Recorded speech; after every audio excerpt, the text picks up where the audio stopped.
Hello, I'm Rebecca, and this is Masterful Chats.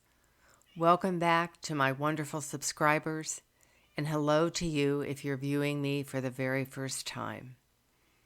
Masterful Chats are short, clear, concise, clarifying conversations designed to uplift, empower, inspire, and support you as you move along your spiritual path and in your life's journey. And today's chat is about living a resilient life. But first, I'd like to tell you a little bit about myself. If you are new to the channel, I am an information synthesizer, a mystical scholar, and an intuitive. And I believe with my entire heart and whole being that each one of us is a beloved child of God. We are loved truly, totally, completely, and beyond measure. Please like, share, subscribe, comment, hit the notification bell. It would really help the channel grow, and I would truly appreciate it. Thank you. So now let's chat about living a resilient life. What does that mean for each one of us as we move through these times of chaos in the world, where systems that we once relied on are failing us, where relationships quite often that have been in our lives for decades are suddenly gone, where we have a 24/7, 365 news cycle that wants to disempower and frighten and scare us. How can we live a resilient life? What do we need to do as human beings as this earth and humanity move forward and upward into ascension? One of the most important factors of living a resilient life is trusting that you are part of life and that life moves through you, and that anything and everything that happens to you will ultimately be in your highest and greatest good. And that means trusting the process of life and knowing that life is a process. There's a big difference about how one perceives the world if one looks at the world as only problems to be solved, or if one looks at life as a process. A process allows patience. A process doesn't put us into an either or black and white category. A process allows things to unfold.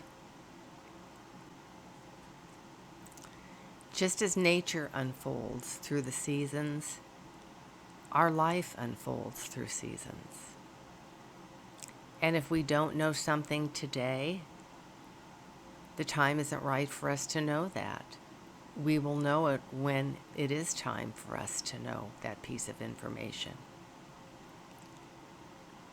A second factor in leading a resilient life is knowing that you are only in charge of yourself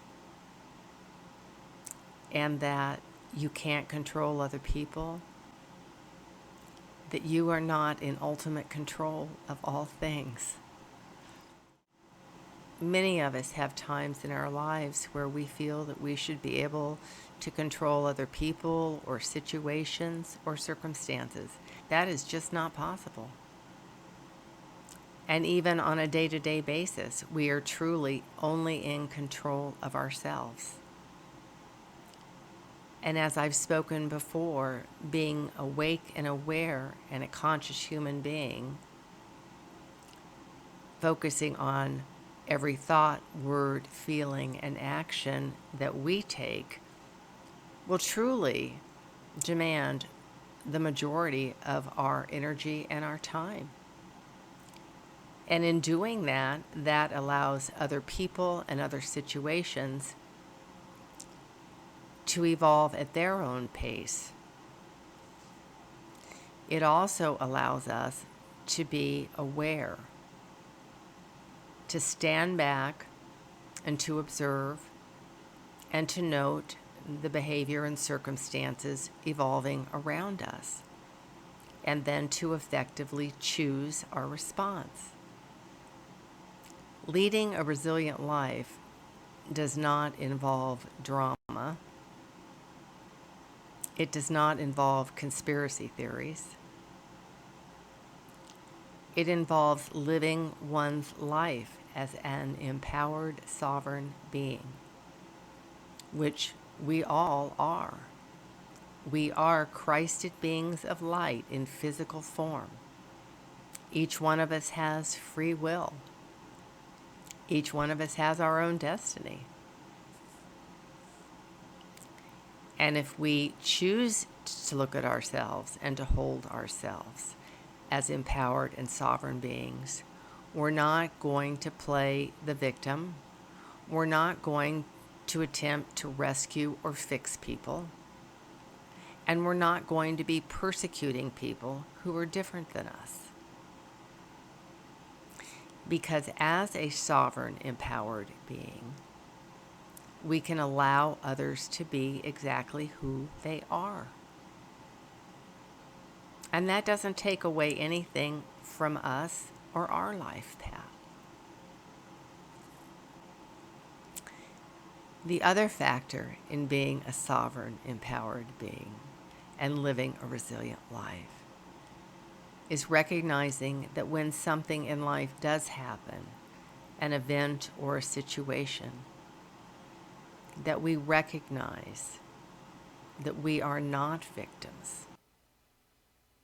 One leader in a group that I belonged to when I was a teenager said to me, "Well, this week the wagon rolled over you, but make sure this next week that you get up and get on your own 2 feet and get walking, so when the wagon stops, it does not roll back over you." And that piece of advice has stayed with me for a long, long time. But I think it's very, very true. I think we get up, we dust ourselves off, we realize that we do have choices. And that's another part of being and living a resilient life, is that we recognize that we do have choice, that we do have free will. And even with dire circumstances and life events that may throw us, that we still have choices. And if we can stand back and breathe and open ourselves up to life and to a perspective, we'll see things that we would not have seen otherwise. Another factor is also recognizing that when things do happen, that coming through it and adapting and changing and maybe taking a path that we hadn't ever anticipated can create new strengths and awarenesses and well-being that we were completely unaware of before. When a child is taking their first steps, they fall, but they keep getting up. They keep attempting to get those little feet moving across the floor. And in some sense, we do that our entire life with different challenges and different opportunities. We're always meant to grow. We're always meant to expand. Because in these new energies, we are meant to expand and to become all that we can be. And they will push us to participate versus hiding, to thrive versus surviving. And the more resistance that we put up, the greater the force will be to get us to change. Living a resilient life does require some flexibility. If we want things the way they've always been, let's say 40, 50 years ago, I'm afraid we're going to be very, very disappointed. That doesn't mean that we can't be ourselves and we can't be true to ourselves and we won't be in integrity. But the world changing all around us is calling us to expand. It's calling us to be our greatest and best selves. And living a life of resilience allows us to do that. Another factor is believing in something bigger than yourself. That may be nature, all-encompassing nature, of which we are part. We are of the earth. Our bodies are composed of earth elements. And as I say, we are spiritual beings having a human experience. The other part of it is knowing that we are never alone. As one of my spiritual teachers used to say, you can go in a closet and cry and think you're all alone and abandoned. And he said, well, there will be hundreds of us there in the dark with you. And if you need help, if you need assistance on whatever level, ask for it. Physically, mentally, emotionally, spiritually. Ask for it. Because as I like to say, we are all in this together. And being resilient means, yes, we need to take care of ourselves and our families, but we are part of a community. So ask. Many of us were raised not to do that, but we are part of community. And as we move into the 2000s, which 2 is the number of the divine feminine, and we are in the 2020s, the cooperation and co-creation of the divine feminine is going to become more and more prevalent on the planet to balance the out of balance masculine of the 1000s. So once again, it all comes back to you living in the present moment, being awake and aware, being conscious of your thoughts, words, feelings, and actions. Look back on your life, though. Look at how much you've grown.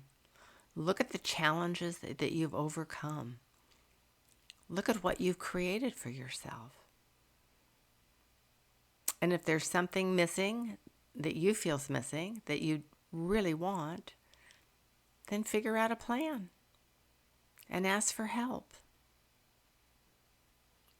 Because you can always choose again, 99.9% of the time. And where we focus, where we put our attention, if we put it on the joy in our life and the love and the laughter,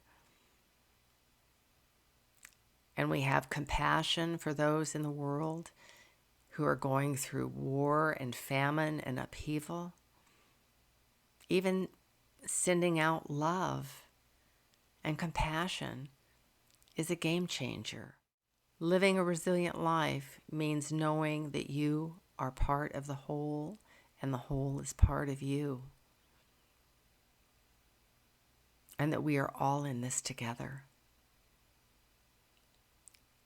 So send love out on the planet where it's needed the most. If you need to give something, do something, take an action, take it. And come back to focusing on yourself, because as you take care of yourself, as you live a resilient life, as you create a life of beauty and integrity and resilience, you affect everyone in your sphere. You affect everyone in your community, your country, and the world. Never minimize how powerful you are. And thank you for being with me on this Masterful Chat. I truly appreciate you. And please like, share, subscribe, comment, hit the notification bell. And as always, until we chat again, blessings.